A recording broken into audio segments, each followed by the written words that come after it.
on this episode of the Dubcast, we're going to chat the A-League Women All-Stars transfer madness taking place last Tuesday, roughly 12 hours after we recorded last week's episode. We're also going to talk WAFCON, as Cameroon have become just the fourth nation to win Africa's International Continental Tournament as they beat Malawi 3-0. We're also going to talk a little bit about the NPL Women's New South Wales. What a shock, I know, on this episode of the Dubcast.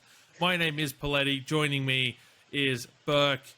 I mean, I woke up on Tuesday morning and the first thing I saw was Tamika Yallop leaving Brisbane to Wellington, and I'm just like, I haven't even started to edit the episode yet and it's already out of date. Why? They love stitching us up. It's like every single team knows.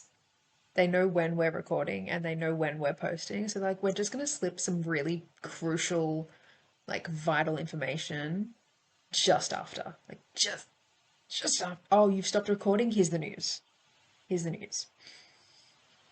Thank you so much. Which is weird for nothing. It's weird because even we don't know when we're recording and posting and publishing half the time. I need the lottery numbers from these people. I don't know how they do it. We'll get to the A-League Women All-Stars in a moment, but we'll start with the transfer news, and we'll try to do this in chronological order as best as we can in terms of transfers, then All-Stars, then everything else that we're going to talk about today, so you can kind of follow along with the timeline here. So as I said, woke up on Tuesday morning, Tamika Yallop leaving Brisbane Roar, and was announced as having signed with the Wellington Phoenix, a move that was predominantly put down to, I believe it was family reasons, off the top of my head. Obviously, her wife is from New Zealand. They have a child together. They want to obviously raise a child in New Zealand. Oh, they have two children together. Sorry, my mistake. Thank you, Burke. Want to raise them in New Zealand, and I mean, Wellington Phoenix probably, as we saw last season, maybe needed that veteran presence around. And so Tamika Yallop, a good signing from that perspective, has obviously had some injury issues recently, which kept her out of the Asian Cup squad. We know the praise that Joe Montemuro has given to Tamika Yallop, and you can imagine if she gets a full season of football for the Wellington Phoenix, that she will be on the plane to Brazil. So good move, Burke. I doubt it'll be bad. I mean, it's Tamika Yallop. It's not like it's some unknown, undiscovered player. Like, we're well aware of just how much of a threat she can be on the pitch.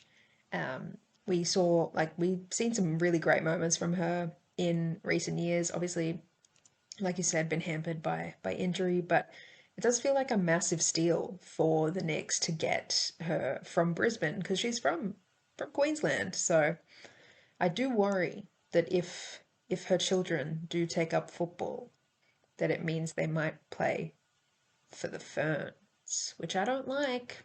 I don't like that. But hey, you can't win them all. But yeah, I hope she does well over there, and I hope she gets to have an uninterrupted season, because when she's on, like, she's one of the best players in the league, without a doubt. So. Yeah, no, I absolutely think that is a more than a fair assessment, that, one of the best players in the league. I'd say she'll provide that veteran presence that I think the Phoenix needed. They've obviously had some departures in the off season, so I'm hoping that it'll be a good season for the Phoenix. It might be what they need to sort of go that step further than what they did last season, just kind of falling a little bit short. In the grand final, where they were thoroughly outplayed by Melbourne City, who have, of course, had their own departures, but found a very, very good replacement. Or two. It's not every day that... Oh, yes, or two. It's not every day that you can sign a Matilda's winger to slot straight into the starting lineup, Burke? Yeah, yeah. A couple of maybe a week or so, 2 weeks ago, I was asking everyone who who the hell plays for Melbourne City?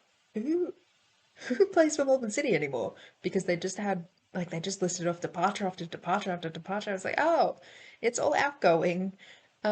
Where's incoming? And to sign Cortnee Vine off the bat and then follow that up a few days later with Melina Ayres. Well, I'm not worried. I'm not worried anymore. I Those mean, like Letitia McKenna in midfield Shelby feeding McMahon in midfield too. Shelby McMahon. They're feeding a front three of 18 Keane, Melina Ayres, Cortnee Vine.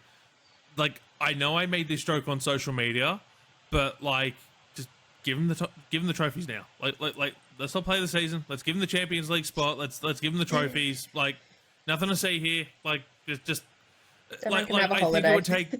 I think it would take something monumental for them to not win the league by a margin again this season. I know it's been tight the goals. last couple of years. They basically needed to beat, or I think it was secure a draw against Victory, because it was like 2 points the difference between them. Wellington pushed them towards the end, but it's never really felt like they've been threatened for the top. And that's what I mean when I say, they're going to win it by a margin. It's kind of like, okay, it might be close on the table, but is it really that close? Yeah, yeah. I'm really excited to see Cortnee Vine playing football in Australia again. I'm also really excited to see her playing football again in general because she didn't get a huge amount of minutes out with the Courage, I want to say it was. They've got so many teams going on in North America right now with like the NWSL and the fake second tier and then whatever's going on in Canada. There's a lot happening there, okay? I'm sorry that I forgot. But yeah, she didn't get a huge amount of playing time out there. I'm really glad that she's come back. I'm surprised she didn't go back to a Sydney team because she's from Sydney originally. But, I'm not gonna. I wouldn't say no. I'm not saying no to her playing at City. I am just a little bit surprised that she's down here, but I'm very much looking forward to seeing it. Same with Melina Ayres. Technically, a return because she did play all of like 20 minutes over 4 games during Melbourne City's inaugural season with the Invincibles. But yeah, it'll be really cool to see Melina Ayres in like full flight, I guess, because she was very much a youngster when she first played for Melbourne City, hence why she didn't get a huge amount of minutes. But I'm very much looking forward to seeing how they configure that front three and how it clicks. I think it'll click. Oh, and Danny Buttress too. Oh my god. Oh my god, I'm so sorry to every defender. I'm so sorry to every defender that isn't on Melbourne City's roster. And even then, I'm also sorry to them because they have to train against these people. Good luck, everyone. Good luck. Yes. So just to correct you on something, you were right, but you were also wrong at the same time. So Cortnee Vine was born in Shepparton, but moved to Queensland when she was 7. Okay. So No, never mind. I'm claiming it. She's Victorian. One thing she is not is from Sydney. Never mind. Yeah, I knew it. I knew she couldn't be from Sydney. It felt wrong saying that. I'm so sorry to Cortnee Vine. I'm so sorry for ever insinuating that you could be from Sydney. My bad. Welcome home. Shepparton is a million miles away from where Melbourne City play. But you know what? I'm claiming it. I'll claim you spent 5 minutes. You were born in Victoria and you lived here for 5 minutes and then you crossed the border. Victorian. Yes, but you also mentioned sort of a little bit about her mental health there and time away from football, and I think that's probably one of the more important things. And I know this was pointed out by a friend of the pod, Sam Lewis, on the Far Post podcast.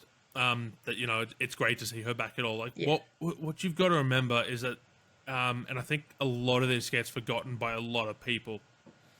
We're roughly, just a little bit over 3 years on from that penalty shootout against France. Yeah.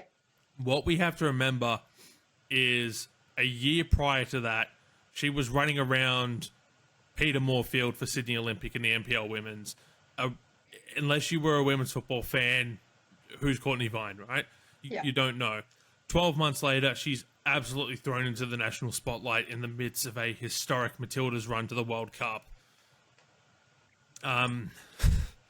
There's meteoric rises to fame, and then there's whatever the hell happened to Cortnee Vine. And then off the back of that, she's in promotional shoots. She's, getting flown down to the Melbourne Cup to do promotional photo shoots and be featured for Channel 10. She's, she's single-handedly responsible for, all the increases in the crowds, basically, for Sydney FC games during that 23-24 season. She was the number one Australian sports star, basically. And then, obviously, goes to North Carolina coverage, big overseas move. Didn't, whatever happened there.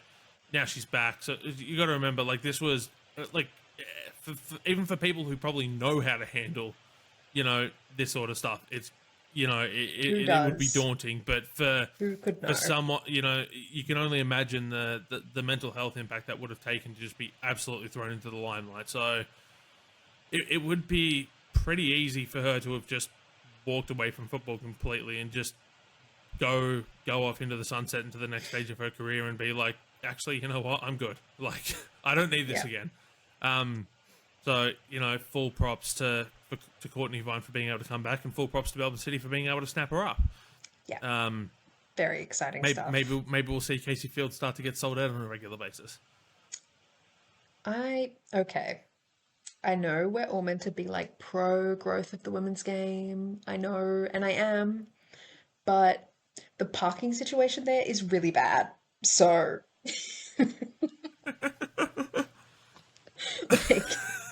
I sometimes imagine what it's going to be like with 200 Tilly stands now turning up to every single game. Please don't say this to me.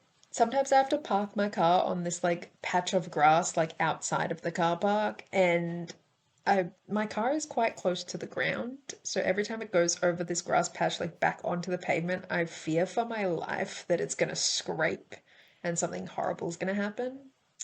So I get it. I do. Let's grow the game. But I don't know, maybe I should contact Melbourne City and be like, hey, can I have the car park? You said you won't know if you don't ask. This is true. And then the other bit of transfer news that came out on Tuesday morning, but it actually come out 2 days prior, but no one knew about it because it was published in a fashion magazine of all places.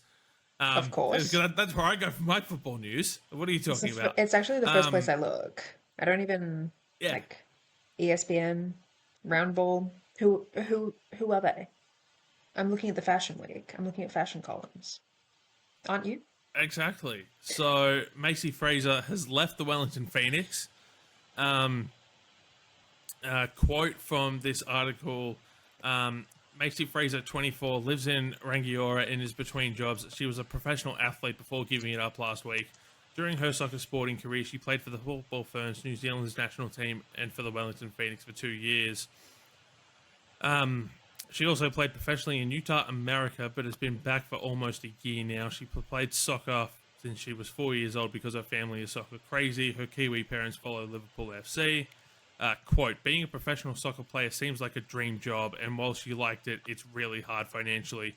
She was paid only 9 months of the year and not nearly as much as her male counterparts. It's harder than people think to be a professional athlete. Now, later that day, it was announced by the Wellington Phoenix that the mutual termination of the contract. And then Macy posted on Twitter when this was pointed out, I'm not quitting football, I just make bad jokes, sorry, with a bunch of blue heart emojis. Hearts. Now, Yes, that was exactly what I was about to say, is that those hearts happen to be a particular shade of blue. One But might call it sky blue, one might call it call city it city blue. blue. Um, It's definitely I not just, Auckland blue, so we can at least say that. no, it is not. Thank God, because So, people would look, be very I mean, upset. this is just, I don't even know where to start with this, right? This is the kind of There's thing that obvious, only like, happens so, in so my, women's football. Like, it's only in women's football that you're going to find yes. someone's transfer or like the quitting of the team from a fashion blog, like a fashion post. Like, this league is so great.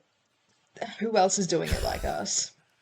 The only thing that feels No like one. even slightly comparable to this is when Steph Catley randomly got interviewed about winning the lottery in um in London. Like it was like a morning breakfast show and they were like interviewing people on the streets about what they would do if they won the lottery and they somehow Steph Catley was walking down the street so they interviewed her, which bizarro, bizarro.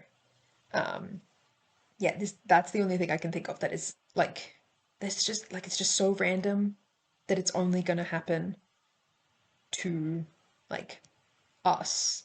Obviously, Steph Catley is playing in England, but you know, in my heart, she still plays for Melbourne City. Although I do love Arsenal, so it was a kind of a I win-win situation there. But yeah, I also the had fact that completely forgotten about that Steph Catley thing. Fraser, she actually tweeted about it twice. So she replied to a post of the article where she says, "Guys, I'm not quitting football, lol, lol." And then the other tweet where it's like, "I'm not quitting football." Like, this is damage control. She has tweets. Two tweets. One of them is the "I'm not quitting football, guys. I just make bad jokes." Like, that's how bad this situation was. So, like, when I first saw this news, and this was before Macy Fraser's tweet, um, like my immediate reaction was to go, "Oh, this is another player that's been lost to the dub, because they can't get paid full time year round contracts." Um, and then lol jokes that didn't happen. Nothing to see here. So like, just an all around interesting story. And I think you summed it up. Like, this is only a dub story. This doesn't happen. This doesn't happen anywhere else. And the last little bit of transfer news that we have to get to is the Western Sydney Wanderers have signed former German youth international Samantha Iredale. A 24-year-old will link up with the Western Sydney Wanderers for the 2026-27 A-League Women season. I'm not going to pretend I know anything about Samantha Iredale. I mean, on paper, seems like a good signing. The Wanderers, we talked last week about sort of the mass exodus following the expiry of player contracts. Seems like they're trying to sort of rejig their squad, to do a rebuild on the fly, basically, to try and turn around some of their fortunes. I mean, we know how technically proficient German footballs are, to get into, like, even at a youth level, to get into, a team like Germany, you've got to have some level of skill to be able to do that. So, might be a good signing, but, the Hope proof will so. be in the pudding, right? Yeah, I definitely hope she'll be a good signing. I was very surprised when I saw the the announcement of that one. It's like, I mean, I guess so. We do tend to randomly sign players from like what seems like strange places. So, like, as odd as it seems, it is kind of on brand, you know? So, yeah, I hope it works out. And if not, I hope she enjoys her time in Australia. It's a pretty nice place. So, I mean, signing players from odd places. I have no idea what you're talking about. Our men's league didn't just have a team sign a player from the Romanian league that is a former Moldovan international? What are you talking about? No Sure, idea what you're talking about. why not? And I mean, they had Melbourne Victory had, oh my God, why is her name slipping my Kennedy mind? White. Kennedy White, yep, she came out from Hungary or something. Random Was it Hungary or Hungarian, Bulgaria? one of those where it's like, you know what? What the hell, sure. What the hell, sure. So there's levels to this. It was Hungary, yes. Oh, yeah, just sure. Just I mean, maybe this will work out. Who knows? There's only one way to. There's only one way to find out. Oh wait, hang on. Sydney made a signing as well, didn't they? They did? Yes, they signed Faith Weber. Ah, Yes, they signed Faith Weber. I don't believe we talked about this one on last week's show. Faith Weber is technically signed to the Denver Summit in the NWSL, but technically isn't. She got loaned out to Tampa Bay in the USL, which is the other division that works with the NWSL. It's complicated, but yes, it's. so is she on loan? Loan?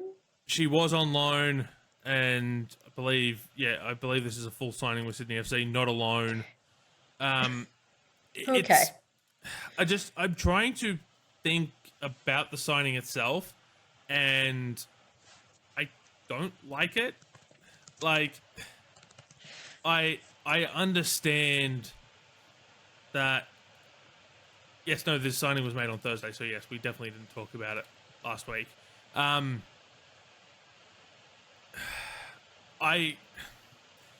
This feels like it's Jody Kekel 2.0, and we all know what a disaster that was last season, right? Like, Yeah. someone and maybe I'll be proven wrong. But Faith Weber finished as a leading goal scorer in NCAA Division 1 in 2025, 22 goals in 22 games. Then signed with NWSL expansion club Denver Summer, but was immediately loaned out to USL Super League side Tampa Bay Sun, which is where Charlotte McLean has previously played. But she's only scored 2 goals in 14 appearances for Tampa Bay. I mean, like I said, this look, is just giving me Jody Kekel 2.0 vibes. She didn't score a goal in her entire time here. Let's hope hadn't Let's really hope. scored a goal since her days at, I want to say Ukeka was at Gonzaga, and retired before the season was done. Yeah. So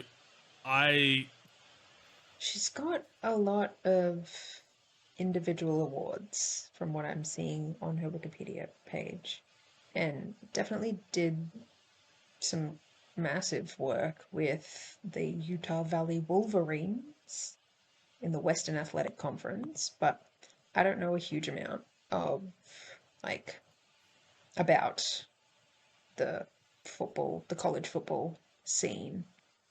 So I can't really say too much about the quality of it, but you can still see that there's definitely some quality in her play because they don't just hand out these awards. Um, no, in and the they don't just give NCAA. NWSL contracts to just anyone, Yeah, even though she was immediately loaned out. yeah. Which I guess is So sort of part of where my concern is as well. Like, this is an expansion NWSL side that's mid-table, and she can't get minutes for a mid-table expansion side. yeah, I don't know. But we'll wait and let see what happens. That's let the the wonder. proof be in the pudding. Exactly, indeed. We'll move now to the All-Stars game.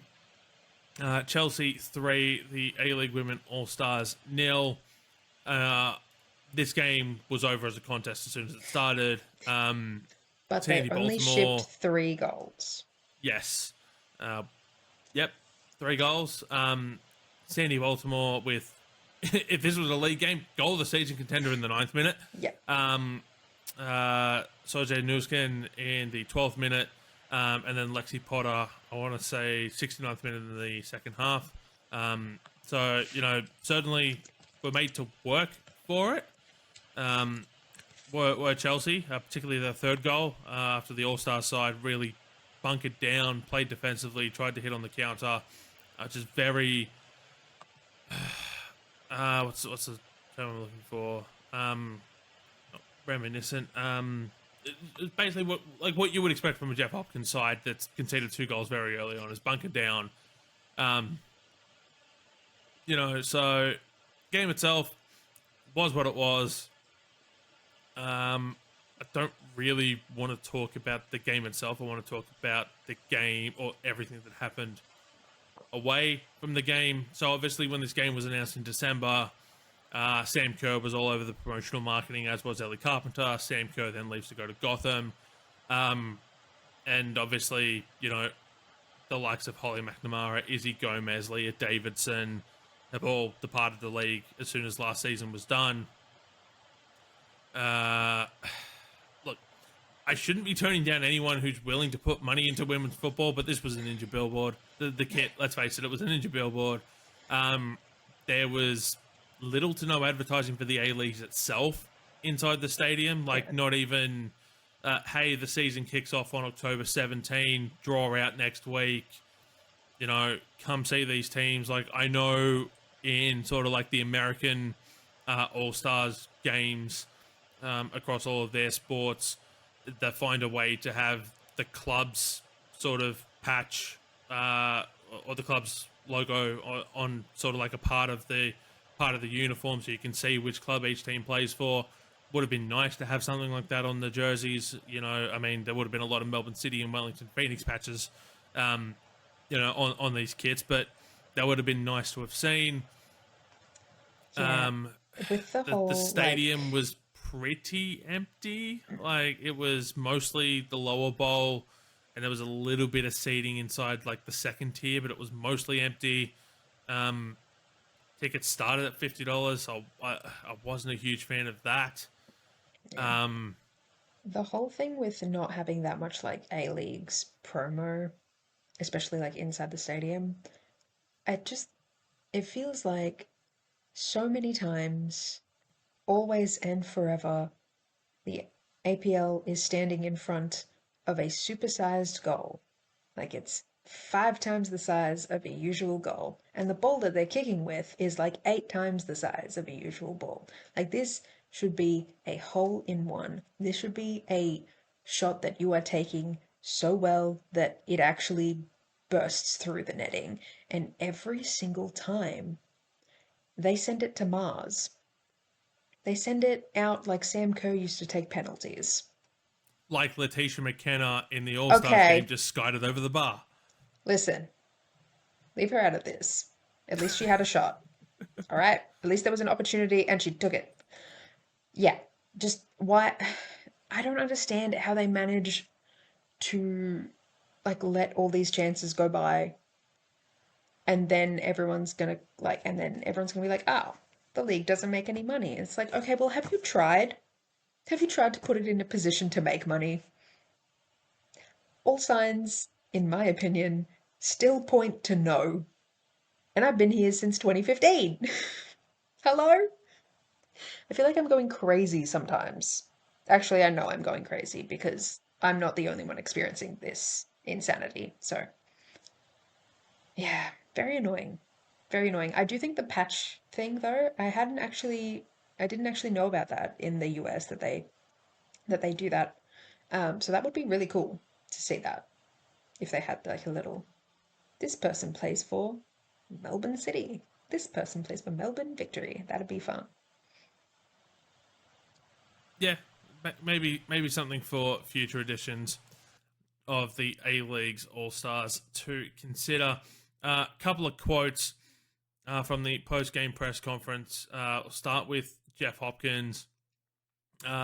When I centered the discussion around I centered the question I asked around how, we can take something like this and continue to build crowds in the dub, because the last time there was a crowd at a non-Matildas game that drew a crowd like that was right after the women's I say right after the Women's World Cup, but you know what I mean.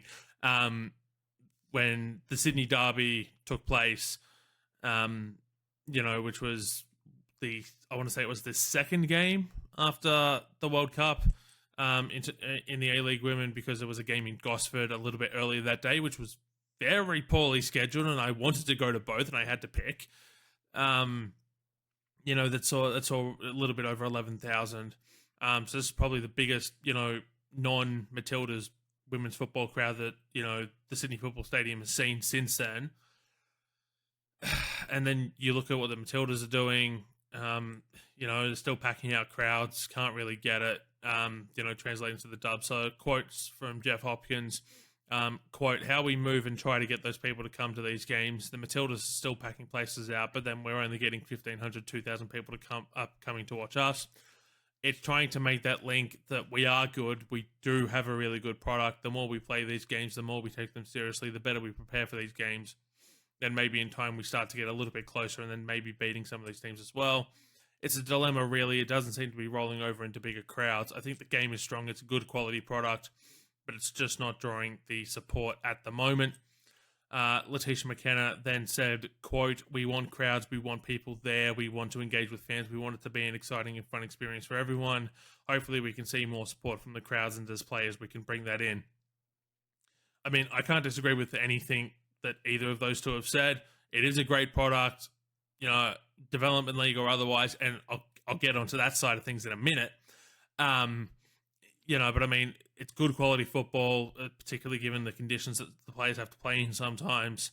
It's entertaining. You can, more or less get up close and personal with some of the players. You can form some of the connection with these players. I mean, if you look at, some of the old school Dub fans around here, and I think a little bit of yourself, the likes of Victory Vikings, the Little Corner of Yellow, who have been around for a while, you can really sort of form some of those personal connections with players because they've been there when there was 3 people and a dog inside the stadium, because they were 2 of those people.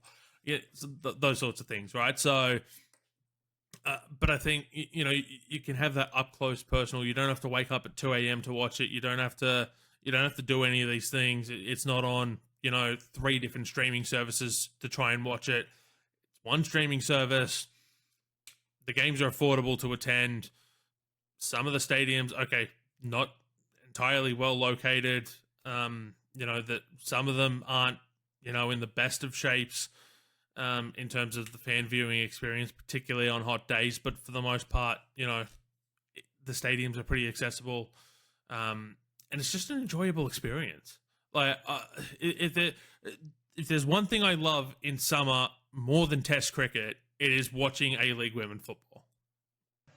Well, that would be because A-League women's football is fun and Test cricket is boring. My God, what is wrong with you? I mean, I'm sorry, but that Bangladesh-Australia Test match in Darwin, it's exactly what my August needed. What, 3 days of nothing? Sorry, I'm not... 4 days of everything. Okay. To paraphrase Gianni Infantino, today I feel Bangladeshi. Okay. But anyway, Okay.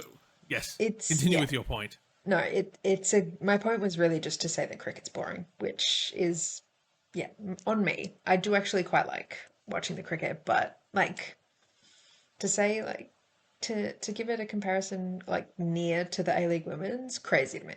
Especially Test cricket, that's bonkers.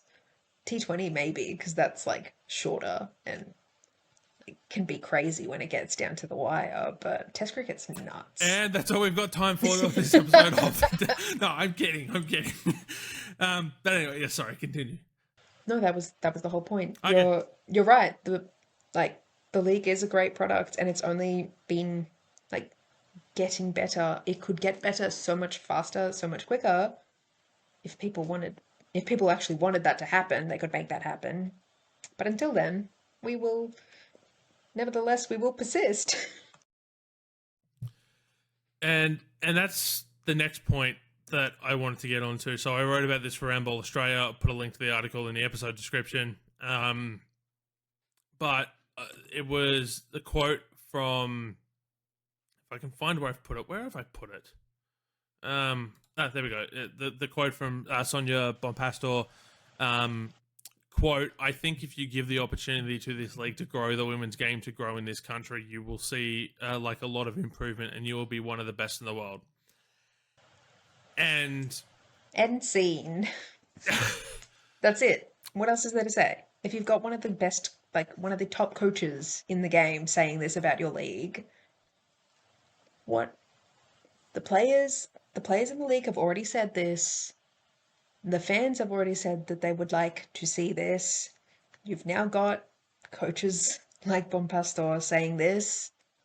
What is it going to take? What is it going to take? I know we've had this, pointed out in our comment section multiple times from some of our listeners, and absolutely appreciate all our listeners. We love you. Thank you for tuning in. But, this idea of the Dub being a development league and we just need to accept its place in the calendar. And then, but, or in not necessarily the calendar, but, the way the world operates, and there's nothing wrong with being a development league. And I'm not saying that the Dub shouldn't be a development league. It should be. But there was a time when the Dub was a top 5 league in the world. Now, was some of that because of severe underinvestment? Absolutely. Yes. Right? The WSL has come leap and bounds since then. The NWSL has come leaps and bounds since then, as well as, several other leagues around the world. But the Dub used to be a top 5 league in women's football. It used to be one of the most respected leagues in women's football. There's a reason every team used to be filled with 4 or 5 Americans. Megan Rapinoe played in this league, guys. Megan Rapinoe played here. Megan Rapinoe played here. Megan Rapinoe played here. Lynn Biondolo played here. Denise O'Sullivan played here. We're talking high-quality international players who have played in this league Emily because Sonnet of how respected it was. Played here. This league was serious. The Matildas all played here. Yeah, and so, it's just, it's disappointing to see that as the rest of the world has continued to invest in women's football and domestically, the A-League has just, the A-League women, previously the W League, as we've touched on, the Dub has just fallen so far behind. And this is where I want to bring up a tweet from Kieran Yap, a likely thing for us to try to do on a women's football podcast, who quote tweeted, that quote from Sonia. And he said, she's right, but it's frustrating because not too long ago, these two nations leagues were comparable. I remember Emily Gilnick's move to Liverpool in 2012 being seen as a step down. There's no way you'd say that now. And he's right. There is no way that you would say that now. You'd look at a move to Liverpool and go, oh, she's joining one of the, best clubs. Oh, okay, maybe not one of the best clubs in the WSL, but she's joining a WSL club, right? You wouldn't do that now. There's no way you'd see it as a step down. You'd see it as a massive step up. Holly McNamara has gone to Everton from this league, right? A decade ago, that would have been a step down going to Everton. And now it's being, lauded as, the best place for her to go to see game time and compete in a top quality league. I know we've had this discussion so many times, but it just keeps being pertinent and relevant. And it's frustrating. Yes, we do frequently spend time on this podcast beating a dead horse, but the horse actually somehow, despite being dead, is actually quite alive. And so we must continue to beat it. But also, what did you expect clicking on the Beating a Dead Horse podcast? Obviously, we're going to beat the dead horse on the Beating a Dead Horse podcast. Sorry. I mean, if the horse wants to actually die, by which I mean people want to actually invest money in this league, then we can stop talking and beating the dead horse because the horse will actually be dead. But the horse keeps getting up, so we must continue. As long as the horse lives, we must beat it. I'm just, in my head, I'm getting that scene from SpongeBob. How many times do we have to teach you this lesson, old man? That one, and I think of the one from The Simpsons, which isn't actually relevant, but, it's stop, he's already dead. He's not dead. He's not. Otherwise, we would have stopped talking about it. Yep. It's not dead. And then just before we move on to talk about WAFCON, we want to ask you for your support to help get us to the Women's World Cup. Look, we're not asking you for money. All we're asking you to do is hit the subscribe button if you're watching this on YouTube, or if you're listening to us on whatever your preferred podcasting platform is. Go to the YouTube channel, hit the subscribe button, and maybe watch a video while you're there. We've got the scouting series videos. I'm hoping to have another one of those out in the next week or so. And then we had a couple of YouTube sort of only video, like I said, the scouting series, a couple of other things we put out. We need to reach 1,000 subscribers by the end of 2026 in order for us to even contemplate going to Brazil. The 1,000 subscribers is what we need to be eligible to enter YouTube's partner program, which will allow us to generate some ad revenue from these videos, which we can then use to pay for plane tickets and hotels and stuff like that. So we can actually go to Brazil and do on-the-ground coverage like we did for the Women's Asian Cup here in Australia, because it is a lot more expensive to travel overseas than it is to travel domestically. What a shock, I know. So yeah, if you're listening and you love the content that we put out and you can do that, it would be greatly appreciated. And now we move on to WAFCON.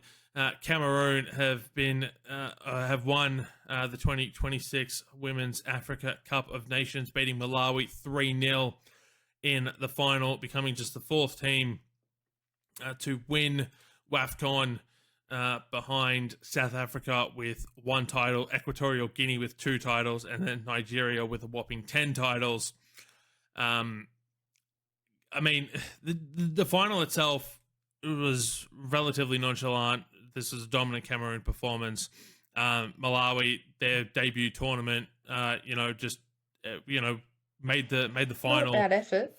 Absolutely fantastic effort for Malawi. We've talked ad nauseum about, how excited we are to see them at the World Cup next year. One of the 4 teams to automatically qualify, along with Cameroon, and the third place game being contested between Algeria and Morocco, which Algeria won on penalties. But Cameroon didn't even qualify for the 2026 WAFCON. They were admitted as one of the 4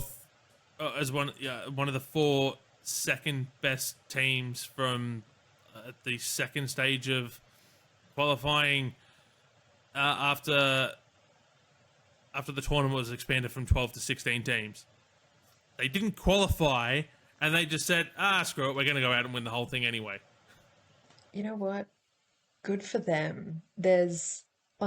You may never find a bigger underdog story than that. Like, going from not technically actually even making the tournament to just winning the entire thing, which rocks.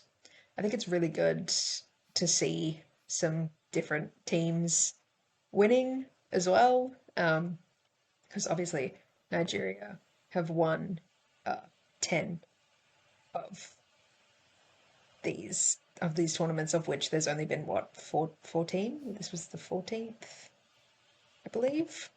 That sounds about right, yeah. So good to see someone else getting a chance. And yeah, I think it's very shocking that Nigeria are not going to be at the Women's World Cup, because they lost their whatever preliminary game they call it against South Africa, so they won't be going to the Intercontinental Playoffs. It's the first time that they won't be at a Women's World Cup, which I guess will probably mean that they'll have to take quite a good look at themselves and see what went wrong, because yeah, it's not something you'd expect. No, definitely not something you would expect. So the correct vernacular was, in terms of Cameroon as well as Cote d'Ivoire, Mali, and Egypt, was the second round best 4 losers based on the FIFA Women's World Rankings on the 7th of August, 2025. So, Sure. like I said, didn't even qualify for the tournament. And then, South Africa 2, Nigeria 1, and Ghana 2, Ivory Coast 1.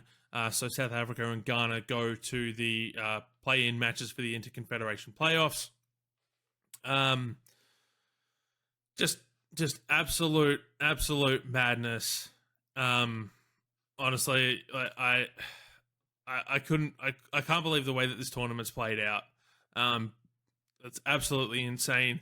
A fun fact about the 1991 FIFA Women's World Cup is that FIFA were reluctant to bestow the World Cup branding to the tournament, and so the tournament was known as the first FIFA World Championship for women's football for the M&M's Cup. What in the Michael Scott is that? For the M&M's Cup. They were sponsored by M&M's. Yeah. I don't even know what to say. Man, FIFA, and people are bums. My God. And then for the 1995 edition, it was named the Women's World Cup. So they very quickly learnt their lesson. Oh, really? Who would have thought that was stupid? The M&M's Cup. Literally Mickey Mouse tournament. But it's not. It's the World Cup. Oh, my God. Yes, I know. It is. It's, yeah, absolute insanity.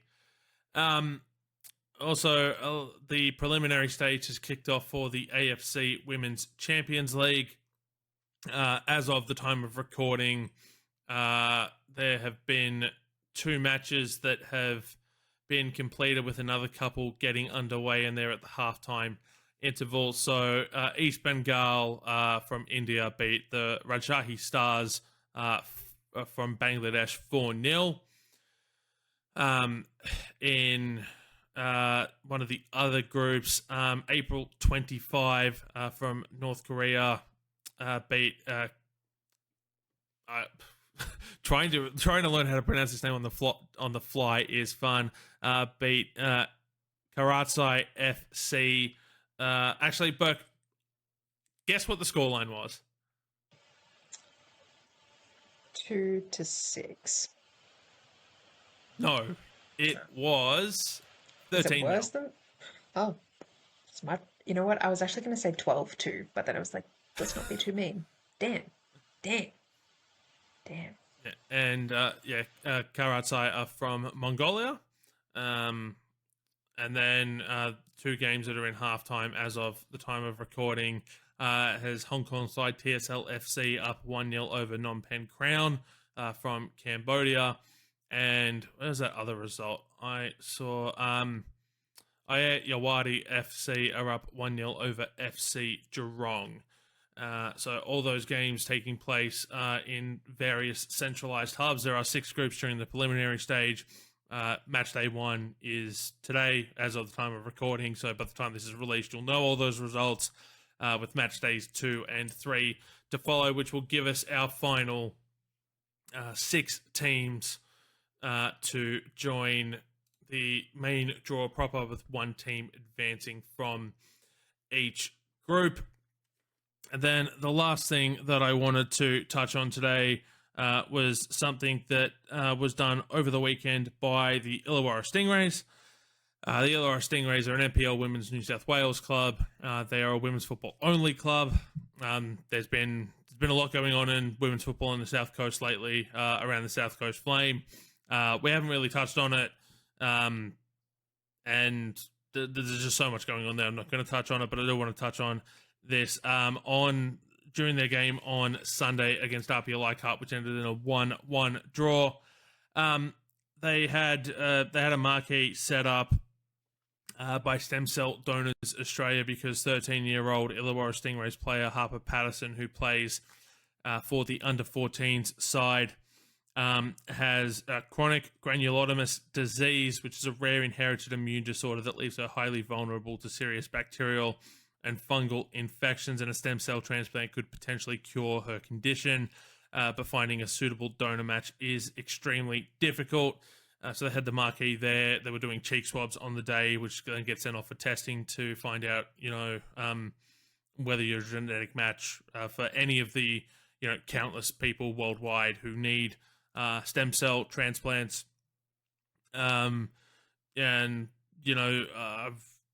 It's just so hard to find genetic matches. So it's incredibly difficult. So the more people who sign up to the donor list, obviously the better things are. So I said they had the marquee set up. I went and got my cheek swabbed. I got a cute little cupcake as a result, which if you're watching this video, you'll be able to see on the screen now. Otherwise, you can head to my social pages. I put it up on Instagram and on Blue Sky. Eligible people aged 17 to 35 can sign up to get their cheeks swabbed and to be eligible, and there's a whole heap of requirements and stuff like that, because you're literally giving someone basically a new immune system. It's obviously certain things that if you've had, you can't donate, unfortunately.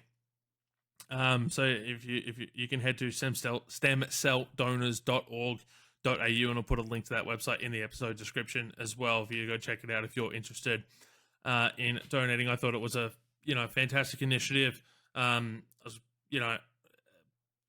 just watching the Illawarra football community get around the initiative as well. I was talking to a couple of club officials as well who were disappointed that they weren't able to get their cheeks swabbed to see if they'd be a genetic match, because they weren't, eligible donors. And so you just sort of, see the way that, the communities come together. And you just kind of, you really want to hope that she can, that she's able to find a match, or that any of the people who need it are able to find a match. Yeah, I think it's obviously it's really sad that she's in this position where she needs this stem cell transplant, but it's so cool that we have the facilities and the ability to do this kind of stuff. So yeah, I think it's awesome. Obviously, I have my fingers crossed that either she finds the match that she's looking for, or someone else out there can find the match that they've been after. Yeah,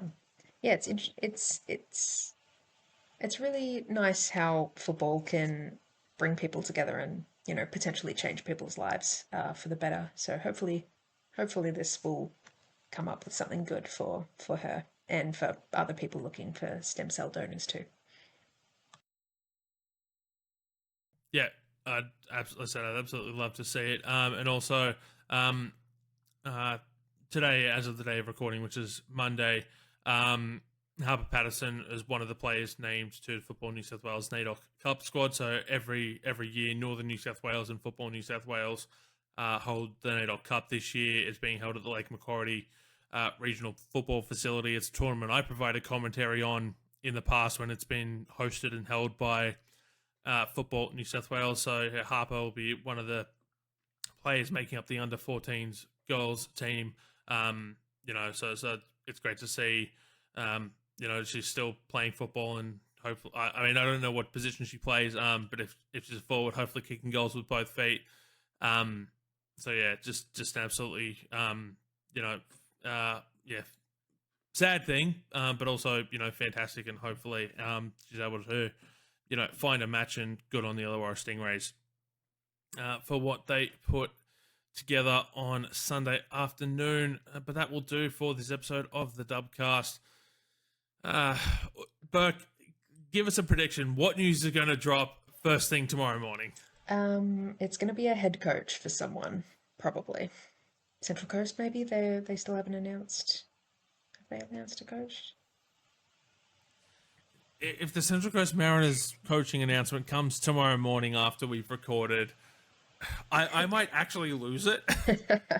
Well, because that's my prediction, and I'm sticking with it. Yep. Okay. Sure. I'm gonna say there's gonna be more player transfers. That's gonna be my prediction. Much more reasonable indeed.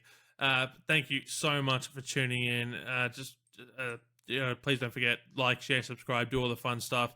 Tell your friends, get them to tune in and enjoy as we head back towards the A-League Women's season and Matilda's window coming up, and help get us to the World Cup. We would be so grateful for your help.